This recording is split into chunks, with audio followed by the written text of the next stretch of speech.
All right, welcome back to the Copywriters podcast with your host, the world's greatest copywriting coach, David Garfinkel. David, how are you doing today? I'm good, Nathan. How are you?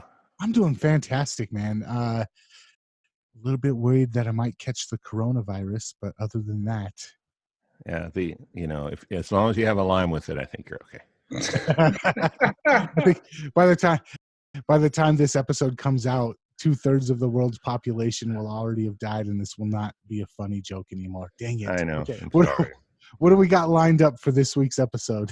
Well, our guest today was recently featured on the National Geographic channel for something no one would really want to be seen for. The show was Locked Up Abroad, and the episode is about the time Jesse Moskal spent in prison in Thailand and how copywriting helped him cut 20 years off his sentence. And actually, that's not the most important thing about copywriting that Jesse's going to share today, albeit important. And he turned his life around after he came back to the USA. He made a discovery at an AWAI meeting that I've never heard anyone else talk about the way he does. And for every beginning copywriter who wants to get more clients, Jesse has some unique ways to do it.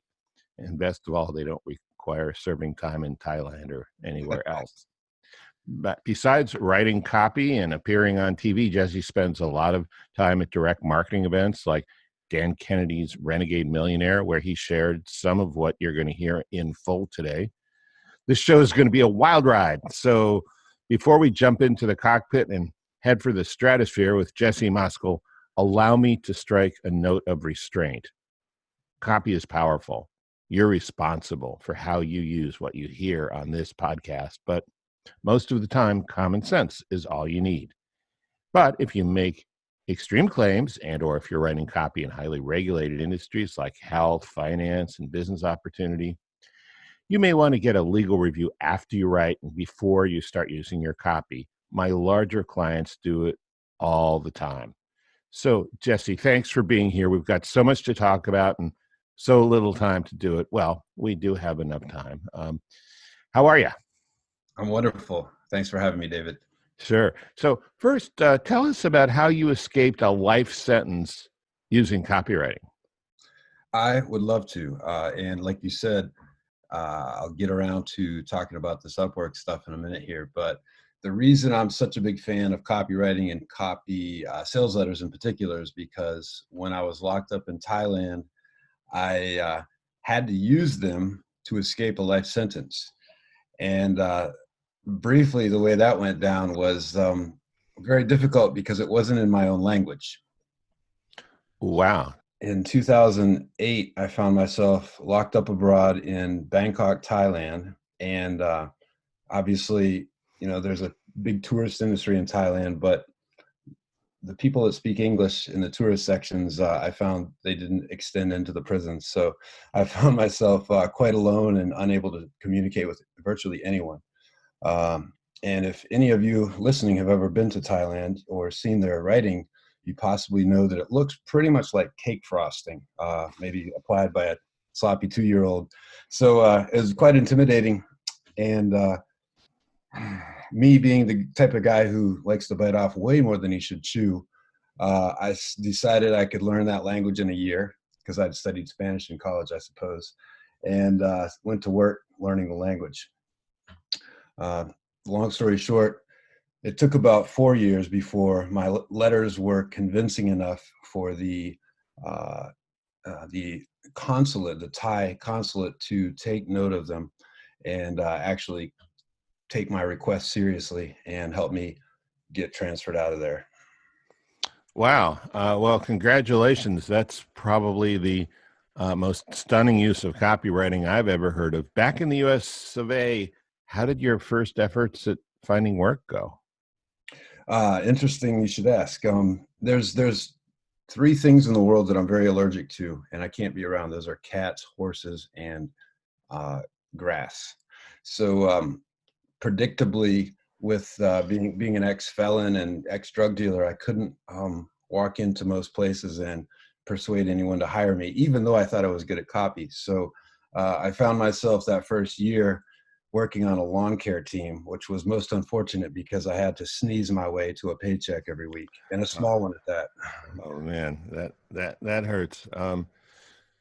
Something shifted when you had a conversation with your brother, right? You mentioned that when we were preparing for the show. Could you expand on that?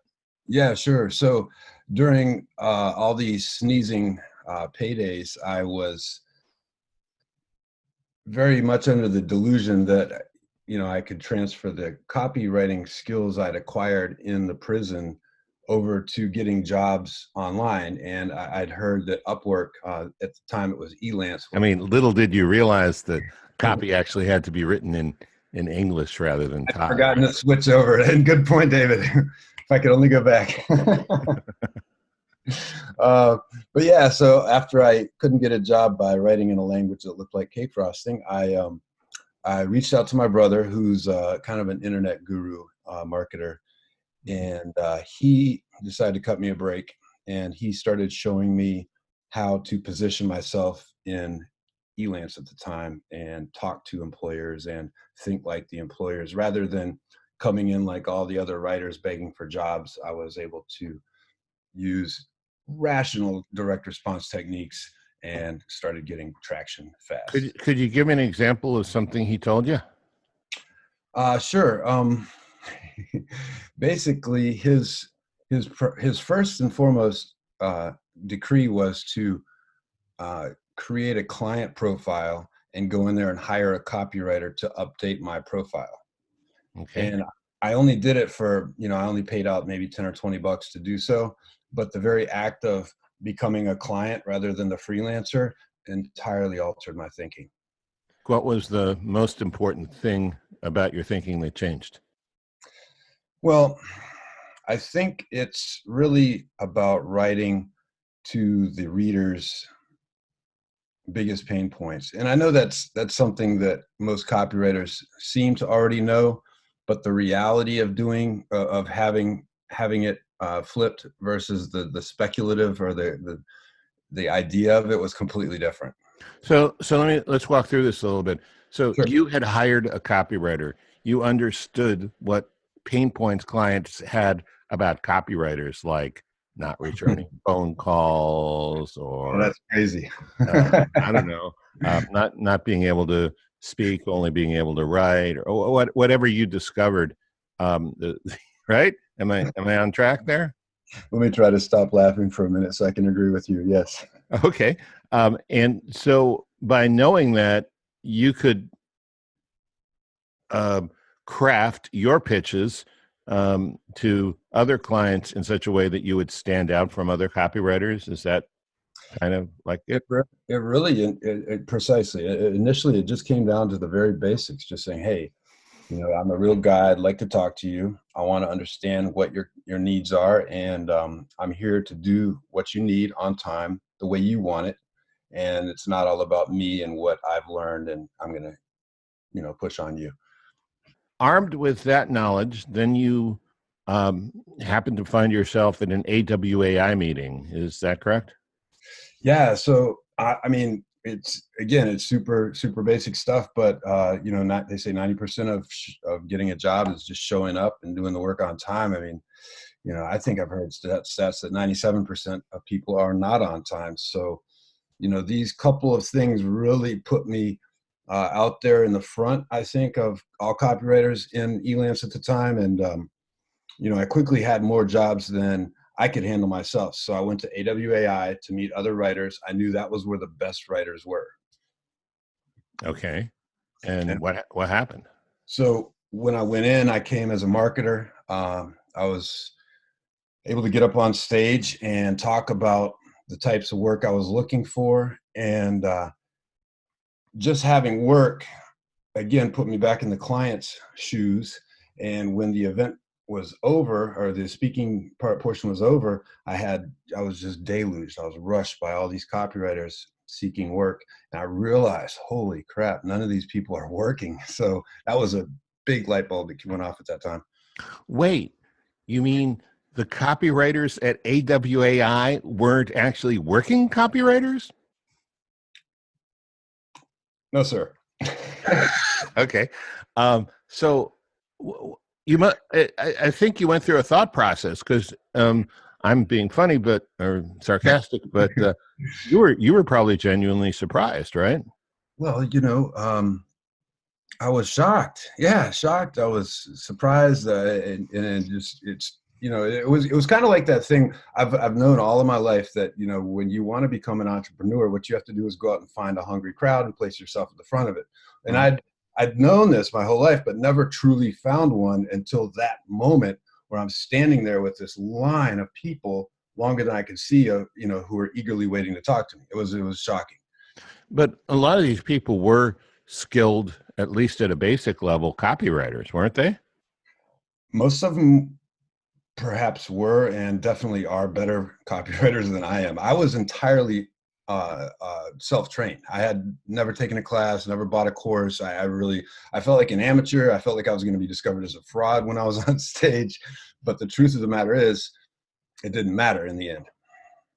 Well, I think as George Bush told a group of students once, I'm living proof that you can be a C student and become president of the United States. Remember that? Yes, indeed. Very clearly. I think he used that at commencement speeches. So the C students hire the B students and the A students drive taxis. Okay. So of course it's not quite that simple, but so that was interesting. So, I mean, it seems to me that what you realize is the skill of writing copy and the ability to get a client and then keep the client, those are like two different things. And there were a lot of people who had that first thing, they had copywriting skill, but they didn't have even a clue about the second thing, right? Yeah, in fact, what really struck me was that a couple of things seem to be true for this massive group of highly skilled writers. Number one, that they'd had this, somebody put this preconceived notion into their head that there was this writer's life.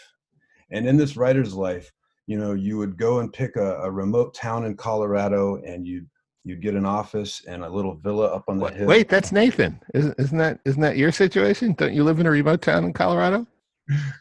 Well, then you must be surrounded by famous copywriters. There's a few. There you go. So I guess I was wrong. But these writers seem to think that these jobs were going to magically appear from ground zero. Like you'd go from zero income to getting $15,000 or $20,000 royalty checks, just to write your promo, and then the hundreds of thousands of dollars that pour out for the very best 1% after that. So I can't imagine where anyone would have gotten that idea. But anyway, okay, so that was the idea that they had, and then you found that if you said, I got jobs, all of a sudden they would mob you. Yeah, well, the interesting thing is most of these people, although they were enamored by the writer's lifestyle concept, they didn't necessarily even want or like writing for health and finance, which are the biggest areas, of course, as you know. Mm-hmm. Many of them, one student in particular, I remember he was a plumber. And he didn't give a damn about writing for finance. He wasn't a stock market guy. He never would be. But he was a tradesman, and so therefore he loved to write for construction. And so we quickly found him a niche because there's a ton of copy to be written for construction industry. Well, yeah, I mean that's a really big industry. It's not glamorous, I mean. There's movies like Wall Street and, The Wolf of Wall Street, but I've never seen like The Wolf of Rebar or, the Wolf of Spackle application or anything like that. It's just not, it's not as glamorous, but it's a huge part of the economy. I wrote in that area as a journalist, as a trade journalist for 8 years, and I know it's a huge part of the economy, and it's also it's sort of a weather vane, when construction's I think a leading or lagging, I think it's a leading indicator of where the economy is going. So yeah, that's a perfect example. That was great. The other big thing that I discovered was that all of these copywriters we're talking about, there's a set of culture concepts. The foremost of which is kind of a weird thing where they all seem to have this notion that going into a job board was somehow beneath them. Mhm. And so when I first began telling people that, I'm pulling down 10, 12, 15 grand a month off of little jobs on Elance or Upwork, they really scoffed. And, the whole idea was, oh, we're way too good for that. There's no good clients in there. All the clients in there want to pay $5 blogs. And, so I really began to see, hey, I need to teach people what's in here, because that's not the case at all. I've had some spectacular clients. In fact, another client of mine, I think it was in his second week in my course, ended up pulling down a job with a guy named Larry King off of CNN. Really? Yeah. That story is something I share inside. I'll get to that at the end, but yeah. And that's the thing. He didn't go in there and say, "Hi, I'm Larry King. I'm looking for a copywriter." Right. He had a marketing manager, and they just said it's for a TV production. And the guy was just following my formula for applying to jobs. I teach people how to do it quickly, and because the odds are in the numbers. So I teach people how to apply to 10 jobs per day in about 30 minutes. And following that formula, within about 2 weeks, he had somebody hit him back. And lo and behold, he did lots of work, highly paid work for Larry King. Okay, so let's review so far, and then I want to hear more about your formula. Number one, you found out that despite their strong intentions, people weren't getting $10,000 to $15,000 royalty checks every month for sitting on the beach and living the writer's life, right? Unfortunately, yes. Okay. And secondly, you found that despite popular opinion, there actually was work, good paying work with good clients to be had on Elance. I guess Elance is no more, but Upwork is still around. Is that right? Yes, sir. Okay. So yeah, it's funny. I mean, I'm thinking of a friend of mine, very Grammy-winning musician, and he was in New York at one point, New York City, and in New York City at the time, the idea was, well, nobody promotes themselves, because if you have to promote yourself, you're not cool. Then he moved to Hollywood, and everyone's promoting themselves. Everyone's got a sandwich board walking up and down Sunset Boulevard, and there are all these billboards that say for your consideration, totally different culture. And he realized that it's just artistic snobbery, right? Yeah, in fact, I like to think of LA as hustle city. When I started the course, I actually recorded much of it in my backyard in Pasadena, and I used to put this cap on that says hustle on it. Yeah. That was the motto. So, Yeah. Also, I'd like to say there really are two parts of being a successful copywriter. One is being able to write copy that gets sales for a product, and the other one is being able to market yourself to clients. Those are they're overlapping, but they're two different skills, right? Yeah, and there's one more little aspect I'd love to throw in here. Sure.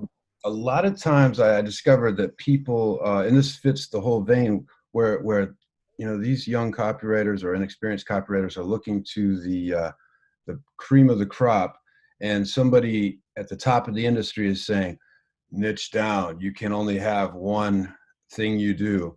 And so, without ever having written a word, they're saying, I'm a health copywriter. And the truth of the matter is, my system teaches people how to go in there and win a lot of tiny different jobs in different industries. The first year I was in it, my industry was yes.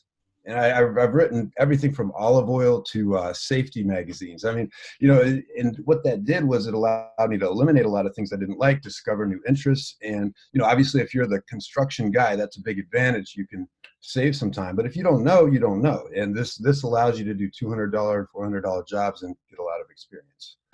Well, tell us a little bit about your system and give us some tips if you're willing to. By all means. So I basically look at Upwork as a sandbox.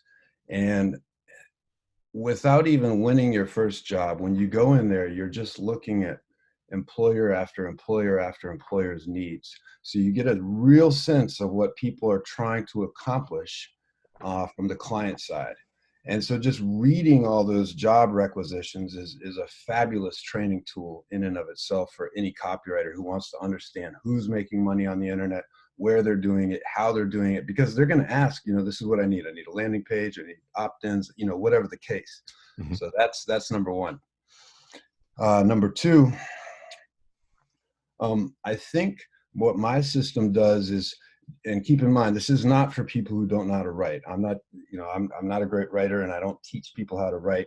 It's really the business side of things. One thing I am proud of is that in the 7 years I've been a copywriter, I've gotten stiffed once for $50 by a friend of mine for a copy project. Oh, by a friend. Still a friend? If you're listening, pal, I didn't forget you. But I've got a pretty aggressive way of making sure that people pay when they're supposed to. And it's just, it's just a matter of setting expectations, which again is not a copywriting skill, but it's something that these people typically had no idea how to do. So there's a lot of business sense in the course. Since I was young, I knew that it took 21 days to form a habit. So I figured I would make a 28-day course. So we sealed the habit and then put another week on top of it. And it's really just about daily practices. There's videos usually between 5 and 10 minutes long, and then there will be a little assignment. The whole course can be completed in less than an hour per day over 28 days. Yeah. So you seem like you have some unusual talents, and maybe you've had an overly adventurous life. But what about these, these other people with writing skills, but maybe no marketing skills, and maybe not the same kind of, I'll just be blunt about it, same kind of imagination that you have. Have other people been able to get results with this? I love the people who say I'm not a salesperson, because, that really is life in and of itself, whether you're trying to find a mate or, get in line at Carowinds to ride the rides. I mean, there's an element of selling yourself no matter what you're doing. So these people, and it often seems to be copywriters who say, I'm not a salesperson. Well, hey, guess what? That is the essence of copywriting. So I don't think anybody can't learn these skills. I think that they're all innate in us. It's just a matter of, a lot of people have that mental block where they're telling themselves they're not a writer. So I try to tear that wall down and teach you simple ways to kind of put your best foot forward and position yourself separate from other people. Yeah, but how's it worked out with your students so far in your course? We've had a couple of people go full time from regular jobs, and I think that some of those people still work in Upwork, but I'd say the vast majority of them, once they get comfortable selling themselves, they remove the roadblocks that are holding them back, then they pretty much all branch into mainstream copywriting, in the sense that they do the normal types of things that successful copywriters do, approaching middle managers, going through LinkedIn and talking to people. But it just removes all that fear. For a lot of guys, I know the letters they develop, their pitch letters or proposal letters that they develop in Upwork, they're able to take those and move them over to their chosen industry if they know what it is once they discover it. So it's kind of like training wheels for the bicycle that is copywriting. Can you give us a tip on getting past the I'm not a salesman, I can't sell myself, I'm just a writer mindset? I think I'll stay with the bicycle analogy for that one. Okay. So what I'll do at the beginning of the course is tell people to write a pitch letter for themselves to the prospective employers. And usually they come back pretty reflective of their mindset. So what I like to do is I throw a lot of templates at the people in the course and say, here, take this template, fill in your name, and change the details around so that it matches you. So now it's kind of like I'm pushing them along on the bicycle, and they put that out a few times. And over the next couple of days, because again, they're all good writers, they start to modify it a little more. I push people to improve things 1% every day. And pretty soon that bicycle becomes a little easier to ride, and that nudges them along in the right path. Okay, so what would you say is the biggest mistaken self-conception most copywriters have that gets in the way of of them selling themselves successfully? I would say having a preconceived notion of where they want to arrive at. Thinking that, again, that they're this sort of copywriter when they've never written a promo before, or that, that industry's out. What my course, well, there are two things my course does fundamentally. And the one is to kind of help you discover what kind of writer you are, but it also helps you think like an entrepreneur, because the overarching goal for the whole reason I created the course wasn't so you could get jobs working for somebody else. It was really so that you could start to think like an owner, because if you're entirely successful in my course, the end result will be that you're writing copy for your own business rather than selling copy to others so they can make money off of your work. Okay, so you're really talking about a mindset change, aren't you? Yeah, it's really coaching.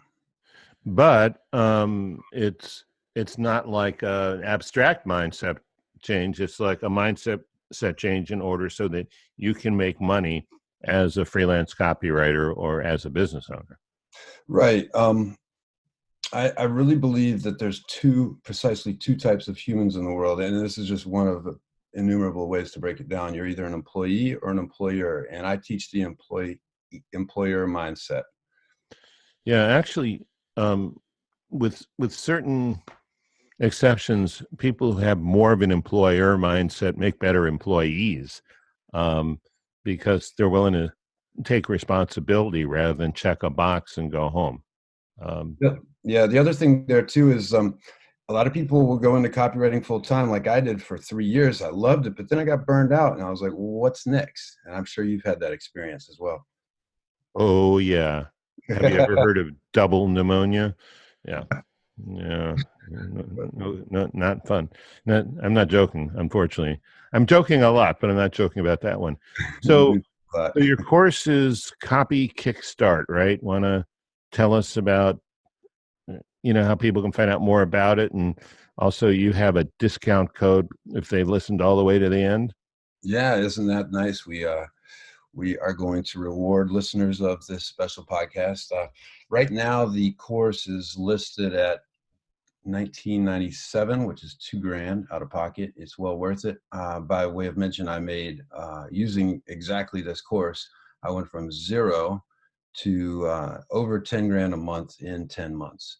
But right now, if you're listening to this, you can go to Copy Kickstart. It's spelled just like it sounds, CopyKickstart.com/WIN, because this podcast is a win. Go there and use David's special coupon code, which we spent hours generating yesterday. David. Yeah, we had go all the way back to Hebrew, right? Right. Yeah, you've got to get a special keypad. No, it's all caps. It's 5 letters. It's DAVID. If you put that in at the checkout, you will save 50% on this course, only for listeners of this podcast. Okay. Well, that sounds great. And just to clarify, when you said you went to $10,000 a month with this course, you mean using what you are teaching in this course, you went from 0 to 10,000 as a copywriter or as a freelancer, or is that what you meant? Yeah. Well, the income claim, I want to say 2 quick things on that. Number one, that's not income that I was booked. That's income that I banked. A lot of people fail to make that differentiation. But yeah, the goal was $8,000 a month because I wanted to be a 6-figure copywriter, and it only took me 10 months using these. I'm not saying that's going to happen for you, but it's certainly possible if you apply yourself. Okay, and it's copykickstart.com. Well, we'll put that in the show notes too, so people can see it if there's something they want to do. The only thing I have to add is this is definitely something that I struggled with when I first started copywriting, and I know a lot of copywriters deal with, is we take the courses to learn how to copyright. We buy the books to learn how to copyright. We try to go out and get clients, and we realize that getting clients and copywriting are 2 separate skills, and knowing how to get clients is just as important as knowing how to copyright. So I feel like this is an underserved aspect of the copywriting niche. So thank you, Jesse, for putting something like this together. My pleasure, Nathan. I should point out the very first client call I did, I actually hid on mute in the background while my brother talked to the client. I was so afraid. Like a ventriloquist with a Don't think that I'm this special guy that has already had this sales talent. I was even more scared than most of you guys when I started out. I mean, that's a good thing, because that gives you some empathy. You know what everyone else is going to go through. Yeah, man, I was shivering in my boots and I was on mute. So copykickstart.com/win, WIN, and then the promo code is all caps David, DAVID. You got it. Awesome. All right. Until next time, if you want to get more of your Copywriters podcast fix, head on over to copywriterspodcast.com and we will catch you later. Yeah. Thanks, Jesse. Catch you later. It's been thrilling. Thanks, guys.